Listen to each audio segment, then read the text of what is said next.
అందరికీ నమస్కారం. ఈరోజు వీడియోలో మనం వినబోయే కథ ఏంటో తెలుసుకునే ముందు, కొత్తగా ఎవరైనా మన ఛానల్‌ని చూస్తున్నట్లయితే తప్పకుండా ఒక లైక్ చేసి, హైప్ చేసి ఛానల్‌ని సబ్స్క్రైబ్ చేసుకోండి. ఇక కథలోకి వెళ్తే ఆఫీస్ నుండి వస్తూనే ఆద్య, అబ్బబ్బా! ఇక నా వల్ల కాదు. రోజు ఇన్ని పనులు ఒంటి చేత్తో చేయలేకపోతున్నాను. ఓవైపు ఇంటి పనులు, మరోవైపు పిల్లలు, ఆఫీసు. ప్రాణం పోతుంది. ఇంకా నా వల్ల కాదని ఆఫీస్ నుండి వస్తూ వస్తూ ఉదయం ప్లే స్కూల్‌లో దించి వెళ్ళిన తన ఇద్దరి పిల్లల్ని వెంట తీసుకొచ్చి సోఫాలో కూర్చోబెట్టి తను కూర్చుని అప్పటికే ఆఫీస్ నుంచి వచ్చిన టీవీలో తనకి ఇష్టమైన ప్రోగ్రాం చూస్తున్న భర్తకేసి కోపంగా చూస్తూ, "నేను ఆఫీస్ నుంచి వచ్చే వరకు వెయిట్ చేయకపోతే పిల్లల్ని ప్లే స్కూల్ నుంచి తీసుకురావచ్చు కదా! ఈ పని కూడా నేనే చేయాలా?" అడిగింది ఆద్య తన భర్త రామ్‌ని విసుగ్గా. అందుకు రామ్, "నువ్వు వచ్చేదాకా నేనొక్కడినే పిల్లల్ని చూసుకోవాలంటే నాతో అయ్యే పని కాదు కదా ఆద్య. చాలా గొడవ చేస్తారు. అసలే ఆఫీస్ నుంచి అలసిపోయి వస్తాను. మళ్ళీ రాగానే పిల్లల్ని చూసుకోవాలంటే నా వల్ల కాదని నీకు తెలుసు కదా! అయినా ఇప్పుడు ఏమైందని? నీకు ఆఫీస్ నుంచి రావడానికి ఆలస్యమైనా పిల్లల్ని ప్లే స్కూల్‌లోనే ఉండనివ్వమని వాళ్ళతో ముందే మాట్లాడాం కదా! అందుకు ఎక్స్‌ట్రా డబ్బులు కూడా ఇస్తున్నాం కదా ఆద్య" అన్నాడు రామ్. అందుకు ఆద్య, "పిల్లల్ని చూసుకోవడానికి వాళ్ళు అడిగినంత డబ్బు కడుతున్నా పిల్లల్ని వాళ్ళు సరిగ్గా చూడట్లేదు. ఉదయం పెట్టిన బాక్స్‌లో అన్నం, పండ్లు పూర్తిగా తినిపించకుండానే అలాగే సాయంత్రం నాకు రిటర్న్ చేస్తున్నారు. ఇది ఏంటి అని అడిగితే ఎంత ప్రయత్నించినా పిల్లలు తినమని మారం చేస్తున్నా అని చెప్తున్నారు. ఎందుకు తినరు? వాళ్ళకంత ఓపిక లేక పిల్లల మీదే అబద్ధాలు చెప్తున్నారు. ఇలా అయితే ఎలా? పిల్లలకి సరైన పోషణ లేకుంటే వాళ్ళెలా పెరుగుతారు? ఆఫీస్ నుంచొచ్చాక నాకు పిల్లల్ని చూసుకోవడం, ఇంటి పనులు చేయడం అంటే నా వల్ల కావట్లేదు" అంది ఆద్య. "అంటే ఏంటి నీ ఉద్దేశ్యం?" అడిగాడు రామ్. "ఇంకేముంది, ఉద్యోగం మానేసి ఇంట్లోనే ఉందామనుకుంటున్నాను. మన పిల్లల్ని నేనే దగ్గరుండి చూసుకున్నట్టుంటుంది" అంది ఆద్య. భార్య మాటలకి రామ్‌కి నెత్తిన పిడుగుపడ్డట్టయి. "ఏంటి? ఉద్యోగం మానేస్తావా? అదేంటి? నువ్వు జాబ్ చేస్తానంటేనే కదా లోన్ తీసుకుని ఫ్లాట్ కొనుక్కున్నాం. నా జీతమంతా లోన్‌కి పోయినా నీ జీతం డబ్బులతో ఇల్లు గడుస్తుందనుకుంటే, ఉన్నట్టుండి నువ్వు ఉద్యోగం మానేస్తానంటావేంటి?" అడిగాడు రామ్. "మరేం చేయమంటారండి? పిల్లల ఆలనా పాలనా చూసుకోవడానికి ఎవరైనా ఉంటే నేనిలా మాట్లాడేదాన్ని కాదు. పిల్లల్ని చూసుకోవడానికి ఎవరూ లేక ప్లే స్కూల్‌లో వదిలేసి వెళ్ళాల్సొస్తుంది. వాళ్ళేమో డబ్బు తీసుకుంటున్నారే కానీ పిల్లల్ని సరిగ్గా చూడటం లేదు. ఆఫీస్ అయ్యాకొచ్చి ఇంటి పని చేసుకుంటూ మరోవైపు పిల్లల్ని చూసుకోవాలంటే నా వల్ల కావట్లేదు. అందుకే అలా అన్నాను" అని చెప్పింది ఆద్య. ప్రతి సమస్యకి ఒక పరిష్కారం ఉన్నట్టే ఈ సమస్య కూడా ఏదో ఒక పరిష్కారం ఉంటుంది. ఆలోచిద్దాం ఆద్య. అంతేకాని తొందరపడి ఉద్యోగం మానేస్తా అని మాత్రం అనుకు. ఇప్పుడున్న ఈ పరిస్థితుల్లో మనిద్దరం ఉద్యోగం చేస్తేనే ఏ బాధ లేకుండా హాయిగా ఇల్లు గడుస్తుంది. పోనీ ఒక పని చేస్తే పిల్లల్ని, ఇంటి పనులు చూసుకోవడానికి ఎవరైనా ఒక పని మనిషిని చూద్దాం. పిల్లల్ని చూసుకోవడానికి ప్లే స్కూల్‌లో కడుతున్న డబ్బులు పనావిడకిస్తే సరిపోతుంది. ఏమంటావు? అడిగాడు రామ్. అందుకు ఆద్య, "నీ ఆలోచన బాగానే ఉంది రామ్. కానీ ఆ వచ్చిన వాళ్ళైనా పిల్లల్ని సరిగ్గా చూస్తారా?" అడిగింది అనుమానంగా. "ఎందుకు చూడరు? డబ్బులు తీసుకుంటారు కదా! ఒకవేళ మనకు నచ్చకపోతే మాన్పించి ఇంకొకరిని పెట్టుకుందాం. ఇవాళ రేపు పనివాళ్ళు కరువైపోయారా?" అన్నాడు రామ్. "సరే, ఆ పనేదో త్వరగా చేయండి. చాలా ఇబ్బందవుతుంది" అంటూ ఆద్య సోఫా నుంచి లేచి వంటగదిలోకి వెళ్ళింది. పిల్లలకు పాలు వేడి చేసి తీసుకొస్తానని. అలా ఓ 3, 4 రోజులు గడిచాక తెలిసిన వాళ్ళు చెప్పించడంతో ఒక పనావిడ దొరికింది. పిల్లల్ని, ఇంటి పనులు చూసుకోవడానికి రూ. 8,000 అడిగింది. విషయం తెలిసి ఆద్య, "అమ్మో! 8,000 ప్లే స్కూల్‌లో ఇద్దరి పిల్లలకు నెలంతా డబ్బు అంత కట్టనేలేదు" అంది రామ్‌తో. "అందులో పిల్లల్ని సరిగ్గా చూడటం లేదనే కదా ఆద్య, ఉదయం నుంచి సాయంత్రం వరకు మనం లేకున్నా ఇంట్లో ఉండి పిల్లల్ని చూసుకోవడానికి, ఇంట్లో పనులని చూడ్డానికి ఒక పనావిడని చూడాలనుకున్నాం. అంతకన్నా తక్కువ డబ్బులకి పనిలోకి ఎవరూ రారు కానీ ఏదో కొన్ని రోజులు నడవనివ్వు" అన్నాడు రామ్. అలా మొదటి రోజు పనిలోకొచ్చిన ఆవిడకి ఆద్య పిల్లల గురించి, ఇంటి పనుల గురించి అన్ని జాగ్రత్తలు చెప్పి ఆఫీస్‌కి వెళ్ళిపోయింది. ఆ వచ్చిన పనావిడ ఓ వారం రోజులు పనిలోకి బాగానే వచ్చినా ఆ తర్వాత ఏదో ఒక పనుందని చెప్పి మధ్య మధ్యలో పనిలోకి రావటం మానేస్తుంది. తను రాని రోజు పిల్లల బాధ్యత ఎవరికి అప్పగించాలో ఆద్యారాములకి అర్థం కాలేదు. అంతకుముందంటే ప్లే స్కూల్లో దించి వెళ్ళేవారు. ఇప్పుడు అది కూడా లేదు. అలా పిల్లల్ని చూసుకుంటూ ఉద్యోగానికి వెళ్తూ ఇబ్బంది పడుతున్న ఆద్య ఓ రోజు సాయంత్రం ఆఫీస్ నుంచి వచ్చాక భర్తకి కాఫీ ఇస్తూ తను తాగుతూ, ఇలా ఇబ్బందులు పడుతూ ఉద్యోగానికి వెళ్ళే కంటే మనం ఒక పని చేస్తే ఎలాంటి టెన్షన్ ఉండదు అంది. ఏంటది అడిగాడు రామ్. ఎలాగో మీ అమ్మ ఊళ్ళో ఒక్కతే ఉంటుంది కదా, తనని వంటికి తీసుకొస్తే పిల్లల్ని చూసుకుంటూ ఇంటి పనులు నాకు సహాయంగా ఉంటుంది అంది ఆద్య. భార్య మాటలకి రామ్, ఒకప్పుడు అమ్మ మన దగ్గరకు వస్తా అన్నప్పుడు నువ్వేమన్నావో గుర్తులేదు ఆద్య, అలాంటిది అమ్మని ఇప్పుడు అమ్మని ఎలా అడగలం అన్నాడు రామ్. అందుకు ఆద్య, అప్పటి పరిస్థితులు వేరు, ఇప్పటి పరిస్థితులు వేరు. అత్తయ్య పిల్లల్ని చూసుకుంటే తప్ప నేను పిల్లల్ని వదిలి ఉద్యోగానికి వెళ్ళే పరిస్థితి కనిపించట్లేదు అంది. భార్య మాటలకి రామ్కి కోపం వచ్చింది. మాట్లాడితే ఉద్యోగం మానేస్తానంటావేంటి? ఇద్దరం కలిసి మాట్లాడుకుని నిర్ణయం తీసుకునే కదా నువ్వు ఉద్యోగాల్లో చేరింది, లోన్ తీసుకుని ఈ ఫ్లాట్ కొన్నది అన్నాడు రామ్. అవును, మరి ఇప్పుడు ఇబ్బంది అవుతుంటే నేను మాత్రం ఏం చేయగలను? అయినా ఓసారి వెళ్ళి మీ అమ్మని రమ్మనడిగితే వచ్చి నష్టం ఏంటి అంది ఆద్య కోపంగా. సరే చూద్దాంలే అన్నాడు రామ్. అలా వారం రోజులు గడిచాక పని మనిషి ఒకరోజు వచ్చి ఒకరోజు మాటలతో రామ్ కూడా అప్పుడప్పుడు ఆఫీస్కి సెలవు పెట్టి ఇంట్లోనే ఉండాల్సిన పరిస్థితి రావడంతో విసుగొచ్చి, ఆద్య చెప్పింది కరెక్టే, అమ్మ వస్తే మా ఇద్దరికి ఎటువంటి సమస్యలు ఉండవు. అమ్మాయికి అంటే చాలా ఇష్టం, తప్పకుండా వస్తుంది. రేపు ఆదివారమే కదా, ఆఫీస్కి ఎలాగో సెలవు, వెళ్ళి అమ్మని వెంట పెట్టుకుని తీసుకురావాలి అనుకున్నాడు రామ్. ఆ రోజు రాత్రి భోజనాలయ్యి పడుకున్నాక రామ్కి ఎంతకీ నిద్ర రాలేదు. నిజంగా నేను ఎంత స్వార్థపరుణ్ణి, చిన్నప్పటి నుంచి నాన్న లేకుండా అమ్మ, నాన్నలేని లోటు నాకేమాత్రం తెలియకుండా మమ్మల్ని పెంచి పెద్ద చేసి నాకు చెల్లికి చదువు చెప్పించి ఈ స్థాయికి చేరుకునేలా చేస్తే అమ్మ గురించి ఒక్కరోజైనా, కేవలం ఒక్కరోజైనా ఆలోచించానా? నా పనులో పడి కనీసం ఎలా ఉన్నావమ్మా, ఆరోగ్యం ఎలా ఉందని ఫోన్ అయినా చేసి అడిగానా? నాలో ఇంత స్వార్థం పెరిగిపోయింది. ఇప్పుడు కూడా మా స్వార్థానికి ఆలోచించి అమ్మను మా ఇంటికి తీసుకురావాలని ఆలోచించింది కానీ, లేకుంటే ఎప్పటికీ అమ్మని తీసుకురావాలన్న ఆలోచన నాకు వచ్చుండేది కాదేమో అనే ఆలోచనతో సతమతమవుతున్న రామ్ అప్రయత్నంగానే గతంలోకి వెళ్ళాడు. రామ్ తల్లిదండ్రులు మాధవయ్య, శకుంతల. మాధవయ్య ఊళ్ళో తనకున్న 2 ఎకరాల పొలంలో వ్యవసాయం చేసుకుంటూ కుటుంబాన్ని పోషించుకునేవాడు. మాధవయ్య, శకుంతల దంపతులకి 2 సంతానం, కొడుకు రామ్, కూతురు శ్రావణి. పిల్లలకి 5 ఏళ్ల వయసున్నప్పుడే మాధవయ్య అనుకోకుండా జరిగిన ఓ యాక్సిడెంట్లో కన్నుమూశాడు. తమది మధ్యతరగతి సంసారమైనా పిల్లా పాపలతో సంతోషంగా సాగిపోతున్న తన జీవితంలో ఇలాంటి ఒక రోజు వస్తుందని శకుంతల ఎప్పుడూ ఊహించలేదు. పిల్లల్ని చూస్తే పర్తికలేని చేదు నిజాన్ని జీర్ణించుకోక తప్పదని తనకి తాను ధైర్యం చెప్పుకుంది. చిన్నప్పుడే శకుంతలకు చదువు మీద ఉన్న మక్కువతో తల్లిదండ్రులను ఒప్పించి ఆ రోజుల్లోనే ఇంటర్ పూర్తి చేసింది. డిగ్రీ మొదటి సంవత్సరంలో ఉండగా మంచి సంబంధం ఒకటి రావడంతో శకుంతల తండ్రి, ఆడపిల్లకి ఇంతకన్నా పెద్ద చదువులు ఎందుకమ్మా అని చెప్పి కాలేజీ మానిపించి పెళ్లి జరిపించాడు. భర్త కాలం చేయటంతో పిల్లల్ని పెంచి పోషించడం కష్టమైంది శకుంతలకి. పొలం ఉన్న వ్యవసాయ పనిలో పెద్దగా అనుభవం లేకపోవడంతో పొలాన్ని ఊళ్ళో తెలిసిన వాళ్ళకి కౌలుకిచ్చి ఊళ్ళో ఉన్న ఒక ప్రైవేట్ స్కూల్లో టీచర్గా చేరింది. అలా వచ్చే జీతంతో తన 2 పిల్లల్ని ఏ లోటు లేకుండా పెంచి పెద్ద చేసింది శకుంతల. 10వ తరగతి వరకు 2 పిల్లల్ని తను టీచర్గా పనిచేసే స్కూల్లో చదివించి పై చదువులకి రామ్ని, శ్రావణ్ని పట్నం పంపించింది. అలా రామ్ ఇంజనీరింగ్ పూర్తి చేసి సాఫ్ట్వేర్ ఇంజనీర్గా ఉద్యోగంలో చేరాడు. శ్రావణ్ది పీజీ పూర్తవగానే పెళ్లి చేసింది. కొడుకు చదువుకి కూతురు పెళ్లికు ఊళ్ళో ఉన్న 2 ఎకరాల పొలాన్ని అమ్మేసింది శకుంతల.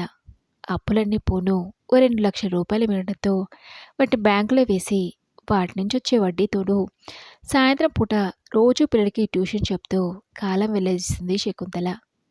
ఉద్యోగరీత్యా హైదరాబాద్లో ఉంటున్న రాము కూడా పెళ్లి చేసేస్తే తన బాధ్యత తీరిపోతుందనుకున్న శకుంతల సంబంధాల చుట్టం మొదలుపెట్టింది.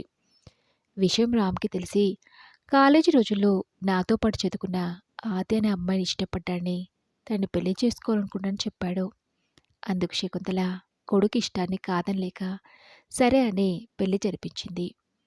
శకుంతల తన కోడలు ఆద్యని కూడా తన కూతురు శ్రావణ్లాగే చూసుకున్న ఆద్య మాత్రం అత్తగారితో అంతంత మాత్రంగానే ఉండేది.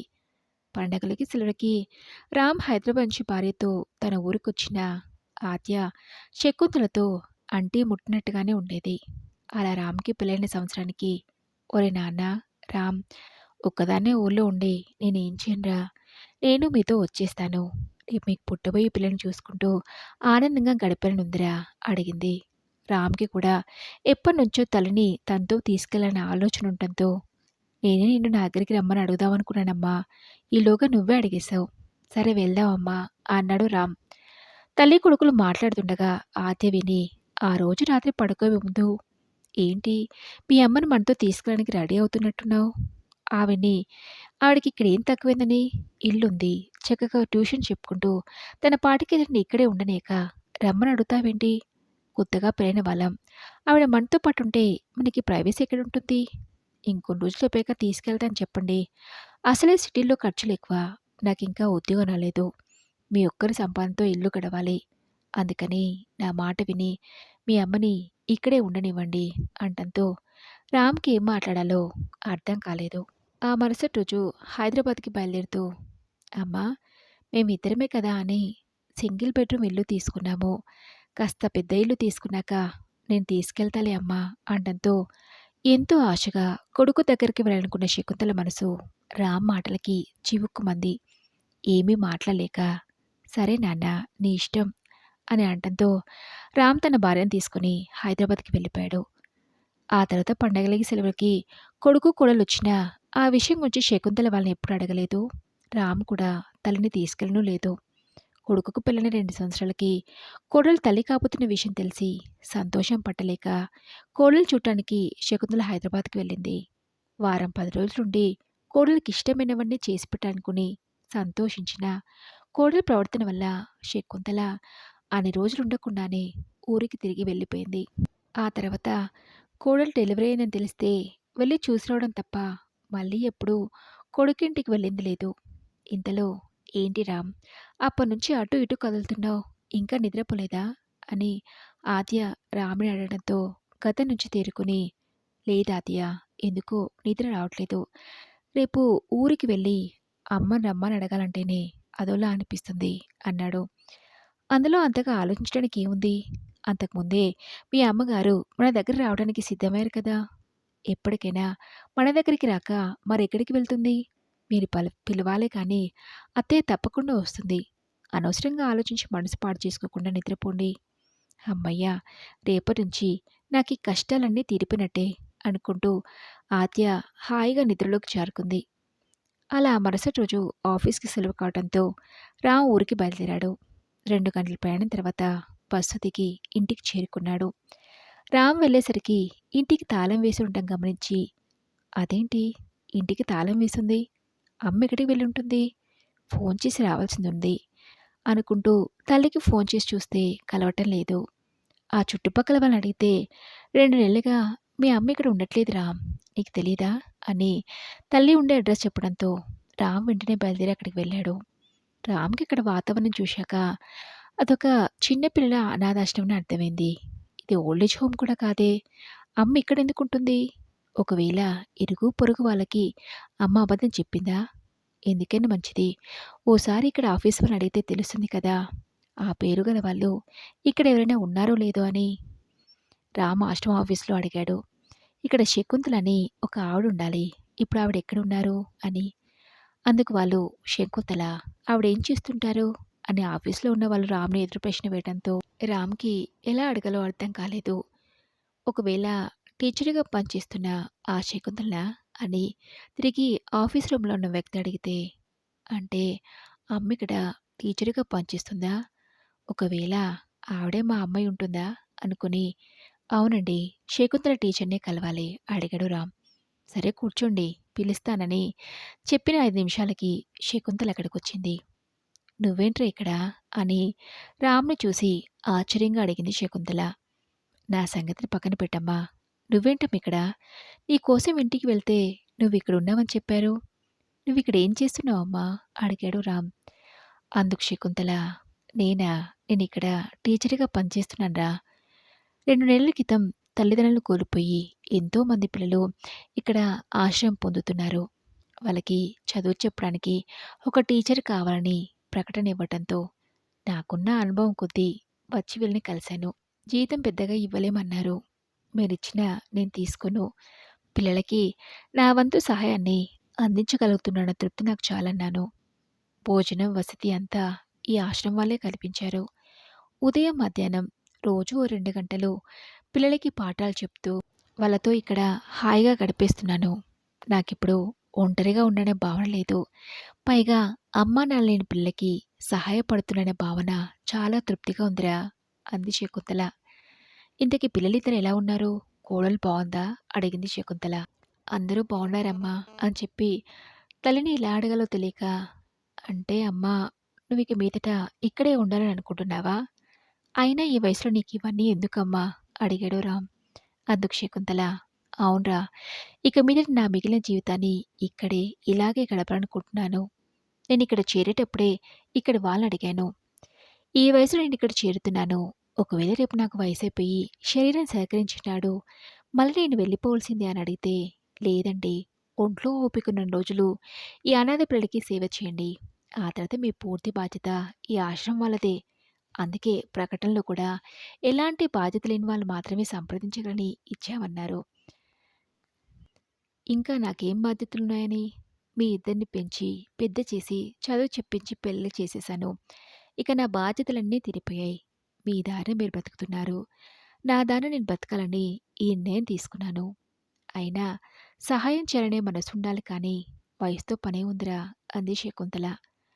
అంటే అమ్మా, అది నేను, ఆద్య ఇద్దరు ఉద్యోగం వెళ్తూ పిల్లల్ని చూసుకోవడం కష్టమవుతుంది. నీకెలాగో వయసైపోతుంది. వాళ్ళని చూసుకుంటూ ఇంటి పట్టునే ఉంటావని నా వెంట తీసుకెళ్దామని వచ్చానమ్మా అన్నాడు రామ్ మెల్లగా. కొడుకు మాటలకి శకుంతల, ఏరా, మీకు అవసరం పడితే కానీ ఈ అమ్మ గుర్తుకు రాలేదా? ఒకప్పుడు నా కొడుకు, కోడలు వాడి పిల్లలతో ఉండాలని ఆశపడ్డా. అందుకు నువ్వు కుదరదు అన్నావు. ఇప్పుడు ఈ అమ్మ నీ దగ్గర ఉండాలని నువ్వు ఆశపడుతున్నావు. కానీ అందుకు అవకాశం లేదురా రామ్. నేను బ్రతికున్న రోజులు నా జీవితాన్ని ఈ అనాథ పిల్లలకి అంకితం చేసేశాను. అన్నట్టు మర్చిపోయానురా, ఉండు, ఇప్పుడే వస్తానని శకుంతల తన గదిలోకి వెళ్ళి ఏవో కొన్ని పేపర్లు తెచ్చి కొడుకు చేతికి అందించింది. రామ్ ఆ పేపర్ని తన చేతిలోకి తీసుకుంటూ, ఏంటమ్మా ఇవని అడిగాడు. రామ్, నా తదంత్రం ఇల్లు నీకు చెందేలా వీలునామా రాశాను. దానికి సంబంధించినవి ఈ పేపర్లు. బ్యాంకులో నా అకౌంట్లో 2 లక్షలు తప్పితే నా దగ్గర ఏమీ లేవు. వాటిని నా తర్వాత ఈ అనాథ పిల్లలకు చదువులకు ఉపయోగపడేలా రాశాను అని చెప్పింది శకుంతల. ఇప్పుడు అవన్నీ ఎందుకమ్మా? నేను ఆశ్రమం వాళ్ళతో మాట్లాడతాను. నువ్వు సంతకం పెట్టిన అగ్రిమెంట్ క్యాన్సిల్ చెప్పించి నేను నాతో తీసుకెళ్తాను రా అమ్మా అడిగాడు రామ్. లేదురా, అంత పని చేయకు. నేను నీతో రాలేను. నీ పిల్లలు పెరిగి పెద్దవాళ్ళయ్యేసరికి నాకు వయసు అయిపోతుంది. అప్పుడు ఇలాంటి అవకాశం నాకు రమ్మన్న రాదు. ప్లీజ్ నన్ను ఇక్కడే ఇలాగే వీళ్ళ మధ్య సంతోషంగా ఉండనివ్వు అన్న తల్లి మాటలు రామ్కి చెంపపెట్టులా అనిపించాయి. తల్లి కళ్ళుకి సూటిగా చూడలేకపోయాడు. తలదించుకొని, నన్ను క్షమించమ్మా, నీ మనసుని కష్టపెట్టి నేను చాలా తప్పు చేశానని రామ్ కట్టతడి పెట్టుకున్నాడు. కొడుకు బాధపడటం చూసి, చాచా అవే మాటలరా, నీ మీద నాకెప్పుడు కోపం లేదు. నేను ఎక్కడున్నా మీరు సంతోషంగా ఉండాలని కోరుకుంటాను. అనవసరంగా నా గురించి బాధపడకు. నన్ను ఎప్పుడు చూడాలనిపిస్తే అప్పుడు ఇక్కడికి రావచ్చు అంది శకుంతల. అంటే అమ్మా, నువ్వు నాతో రావటం అస్సలు కుదరదా అడిగాడు రామ్. లేదు నాన్న అని కళ్ళ నుంచి ఉబికి వస్తున్న దుఃఖాన్ని కొడుకు కంట పనేయకుండా మొహాన్ని తిప్పుకొని, నేను వెళ్ళాలరా, క్లాస్ ఉంది అని శకుంతల అనడంతో, సరే అమ్మా నీ ఇష్టం అంటూ బరువెక్కిన హృదయంతో రామ్ అక్కడి నుంచి వెనుతిరిగాడు. కొడుకు ముందు తన బాధను బయటపెట్టలేకపోయింది కానీ ఆ తర్వాత శకుంతల తన దుఃఖాన్ని ఆపుకోలేకపోయింది. రామ్ ఆశ్రయం గేటు దాటి వెళ్లే వరకు ఏడుస్తూ కొడుకునే చూస్తూ ఉండిపోయింది శకుంతల. మరి ఇదండి రోజు కథ. ఈ కథపై మీ విలువైన అభిప్రాయాన్ని నాతో కామెంట్ బాక్స్లో షేర్ చేసుకోండి. అలాగే ఈ కథ మీకు నచ్చితే తప్పకుండా ఒక లైక్ చేసి ఛానల్ని సబ్స్క్రైబ్ చేసుకోండి. మరొక మంచి కథతో మళ్ళీ కలుసుకుందాం.